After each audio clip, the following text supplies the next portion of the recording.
Hello, ladies and gentlemen, and welcome to episode number 6 of the Pokemon TCG Sealed Only Road to the World Championships. Or I try and see if it's possible to take a budget of just £30 a week and Pokemon TCG official sealed product, put together a deck, and see if we can make the World Championships in Yokohama, Japan. I hope that you're all well wherever you are, whenever you're watching this.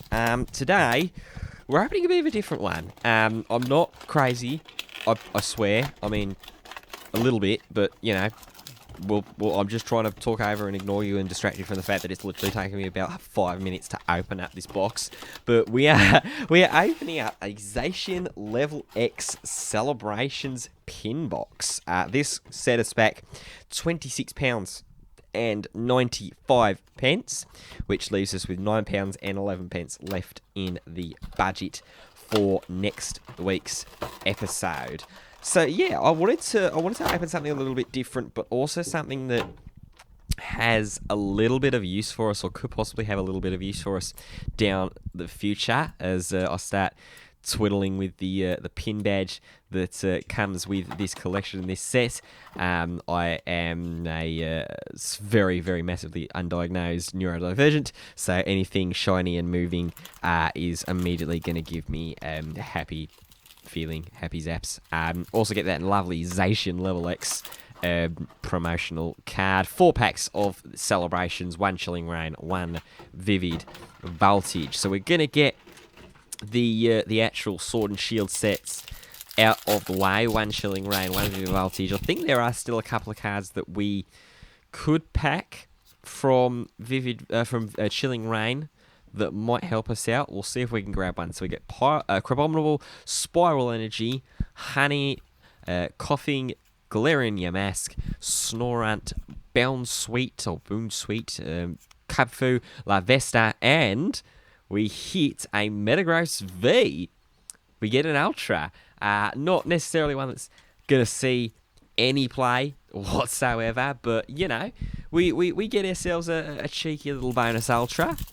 We'll take that. It's unfortunately, we're not following the rules of a series, say, like playing Yu-Gi-Oh! Properly, done by, I believe it is Rev's Cards. I'll correct myself if I'm wrong, where he is allowing himself to trade as well as open seal products. I see there as well, I get ourselves a special mental energy, which is quite apt. We get ourselves a reverse holo rare Diancie, and then just a regular rare Crocodile.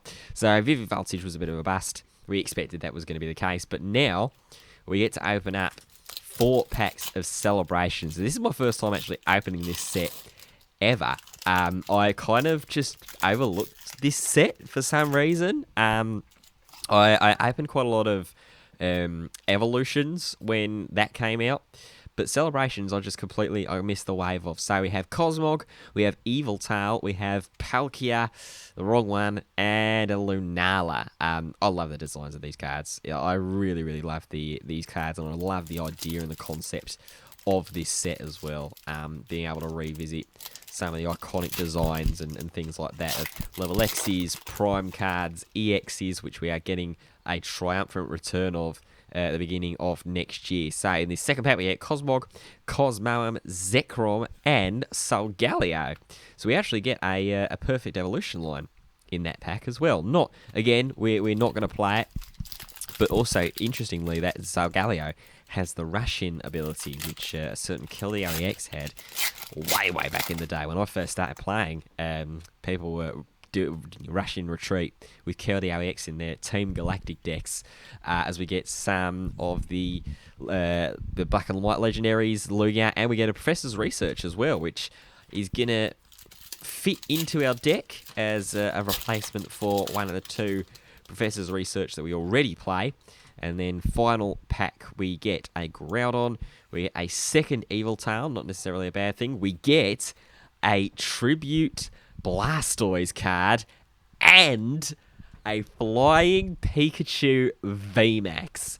what a pack of celebrations that is. Flying Pikachu VMAX and Blastoise, the first of which, the Flying Pikachu VMAX, may see an appearance later in the series. You never know. So that is the opening. Unfortunately, we're going back to the trusty TCG out for our gameplay portion of this video, this episode. During this episode, actually, I was busy doing work with a football team here in the UK, where I currently live, for the FA Cup, massive football competition that happens in the UK. Kurz and Ashton, the team that I actually do football commentary for, have made it into the first round proper for the third time in their history. And so I was working on doing a live show for that, and then also these games were actually captured on my laptop while on a coach ride to an away game that we were commentating. So we win the coin toss. We see a strange hand, double Sobble, Luminion, level ball, quick ball, water energy, and a boss. I've seen worse. And we have a little look-see. I actually, my heart slightly went into my throat when I saw this opponent, because I played a couple of games without recording them just to make sure that the connection was going to be alright, because I was hotspotting off of my mobile phone. And the game before, I played against this electric type, like Zekrom deck that paralyzed your Pokemon. And it was infuriating. It was just, oh my goodness. It was not fun. You can see in this deck as well, we're playing a few different cards than the ones that we are actually using. I cracked a load of the packs from using the codes that we've already accumulated with all the Astral Radiance and things like that we've opened up. So we're experimenting with an Irida. We're also experimenting with 2 Hisuian Heavy Ball, which I think is probably a little bit overkill as we finish off our turn. My opponent drops an electric type Stadium, hits an energy, and then he's just going to bench off of the using the Stadium, and then paralyze my poor Sobble, not knowing that I've got a Drizzle in hand to just immediately evolve and remove the paralysis. So this is what I mean about using the 2 Hisuian Heavy Ball. I drop Hisuian Heavy Ball here and find no targets. So I think this using 2 might be a little bit unnecessary, but here we go. We're going to start seeing the deck get some gas. We evolve up using the Drizzle that we already had stored in the hand. Shady Dealings. We're actually going to grab the 1 scoop up net that's in the deck here. Scoop this Drizzle up in the active. Gives the opportunity to immediately promote the VMAX, bench the Sobble, and then evolve up the Drizzle for the second Sobble, the one that we had previously on our bench.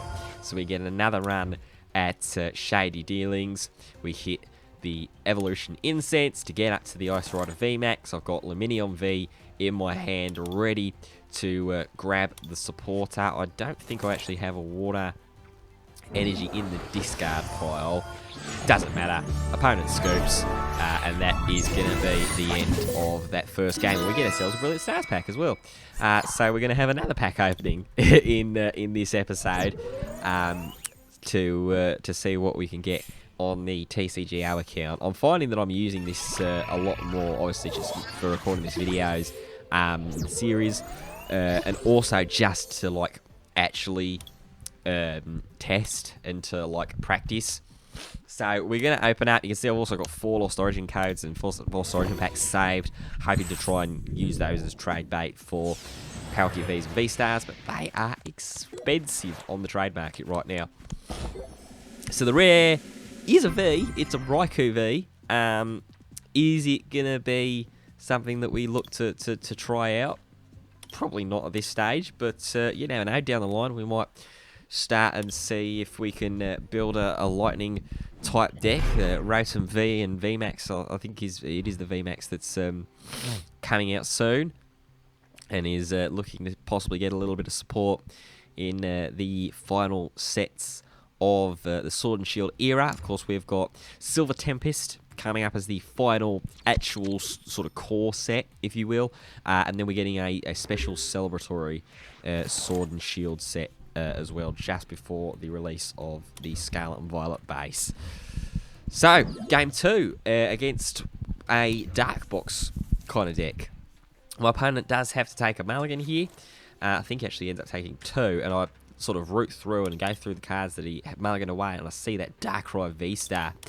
Of course, we pulled the Hisuian Samurott V-Star in the Astral Radiance Elite Trainer Box opening, which was a stacked opening as well, by the way. If you've not seen that, there will be a link in the top right-hand corner of your screen somewhere throughout the early stages of this video with the iCard linking to the entire playlist of the series so far. So we pull a Sobble off of the mulligan cards as well, so we just elect, you know what, I'm just going to bench that down, get us the extra numbers and get us some early board positioning. So first play, turn 1, he goes Battle VIP Pass, which is definitely a card that I still need to look at least maybe picking 1 or 2 up of. It's just a really great starter card to get you some gas, especially if we're going to try and build towards the Palkia and Kyurem lists that are currently out and about. You see my opponent grabs Arceus V and the Radiant Greninja. So even there, another option, another reason to try and hunt for the Battle VIP passes and try and include that. So opponent uses concealed cards, drops an energy, picks up 2. Thankfully, a card like that, we only have to pull 1 of. So because of the Radiant rule, that won't be the hardest card in this series that we will need to pull in this set in this series. There will be much harder. So we get ourselves set up here, quick balling away a Ordinary Rod, it looks like, and just my opponent trying to figure out their options. It's not a deck that I really had too much experience with, is this Dark Box kind of deck. As he pulls out the Galarian Moltres V. It's not a deck that's really been kind of taking off in sort of the paper TCG and the paper standings. You can see there I've just hovered over my my path to the peak, thinking, yeah, you're gonna get your Diaflame Wings once, and that is it, because I'm gonna just drop that path to the peak. But I also recognise that I've got, and you can see I've just done it there, it's just speaking into existence. I've hovered over that Lumineon V. So immediately I'm thinking, and I'm feeling myself there improve, and I'm thinking, right, okay, I've got a grip full of really useful cards in my hand. I need to sequence this really carefully. So I elect to drop the first of 2 Evolution Incense that I've got in my hand. Just going to grab the Drizzile, cycling through what else I've actually got in my deck. See, I've got 1 Lumineon left, 1 Ice Rider V left. I've got the Irida to possibly grab off of that Lumineon. And I'm just trying to think, right, okay, what's going to be the best way to do this? Obviously, I've got the Calyrex VMAX in my hand as well, ready to evolve it up into the next turn. Remember, this is my turn 1. So we drop the Lumineon V, and I will grab the Irida, use the Irida, which, by the way, what a card Irida is. Be able to get a water Pokemon and any item that you want from your deck. That we need Iridas. We definitely need to find those. I elect to just grab a second Sobble here. Obviously, I've got the extra Evolution Incense in my hand, so I'm ready to just Evolution Incense, grab the Drizzile next turn. But at least that I've dropped it here, and I've got myself set up. I'm going to grab a Capacious Bucket, get the Water Energies, my secret rare Water Energy that I pulled out of one of the old packs that I had stored. Very happy with that. Just attach the energy. I elect to drop the Evo Incense here. In hindsight, this could have been a misplay. Dropping that too early if I got manied or something like that. drop the Path to the Peak so that all the abilities get shat off of my opponent, Pierce for 40, and pass the turn. It actually gets increased with the Choice Belt for 70, and I'm immediately feeling like, okay, I'm in the driver's seat. I've got a lot of options next turn. I can immediately evolve up into my VMAX. I've got a Water Energy to attach from hand. I've got double Drizzle if I want to set up a second Ice Rider Calyrex VMAX. I'm actually sort of just planning miles ahead and thinking, right, okay, if something does happen, my opponent has an absolute whirlwind turn. I've got Quick Ball there as well. I've got Research as my supporter. I can research for the 7 cards, just do a blank fresh research as my opponent grabs a Hiding Energy and a Drapion V. Unfortunately, that Drapion V ability is going to have no effect at the moment with Path of the Peak in play. The same with the Galarian Moltres V's ability, the Arceus V-Stars ability if my opponent has it, the Darkrai V-Stars ability if my opponent has it. It just shuts off so much. My opponent is going to grab Darkrai V-Star and evolve that off of the Evolution Incense. But with no energy on board, that Darkrai V-Star at the moment, it's just kind of a free target. It's kind of a sitting duck. Already with 70 damage on it as well. Opponent is going to get an Ultra Ball. I don't know if they run Switch Cart, or if they use a card like Switch Cart. So at least just try and get it out of there. You can see there my opponent actually just elects to just drop the Drapion V that they just picked up. Gonna grab a Coughing, which is a card that I was like, okay. Perhaps we're going to be seeing the Galarian Wheezing. But I also don't think that this game is gonna last that long to be able to give my opponent that opportunity. Attaching the Hiding Energy, it looks like there, to the Darkrai V-Star, is going to just pivot straight out and into the Radiant Greninja and pass the turn. So we start off, we kick off more gas, evolve up the Ice Rider Calyrex VMAX. I figure, do I want to attach the energy from hand now, or do I want to just start playing through my deck? You can see there I've drawn into a second research, which isn't ideal. I don't really want to research our research, but realistically, if it's for the greater good, then we will certainly do that. So we use the first Shady Dealings for Evolution Incense, and we will just evolve up from hand. I'm not 100% sure why I grabbed that Evolution Incense, now that I think about it as well. I grabbed Capacious Bucket. That was a card that I was always going to grab off of one of these Drizzles. I think I'm just thinking about it here now as well. It's like, wait, hang on, why did I get Evolution Incense? My only supporter is Research, but I do elect to use it. Grab the Inteleon, and Capacious Bucket. I think I know what I do here now, actually, watching this back. I think I actually Quick Ball away a Water Energy for a Lumineon.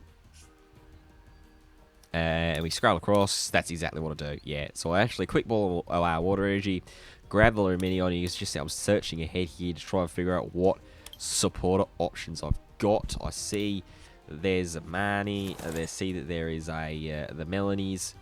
I'm just thinking again here, what do I bother doing here? I actually just elect to do nothing, I think. I think I just declare attack so that I've got the Lumineon V for next turn. Take the first early prize with Ride of the High King. 10 plus 30 damage for each Pokemon on my opponent's bench. My opponent promotes up the Darkrai V-Star, evolves up the Coughing into the Galarian Wheezing, and then just scoops. And that is going to be that. So I hope that you enjoyed this episode of the Sealed Only Road to Worlds. If you have, please like, comment, and subscribe. And I will see you in the next one. Peace.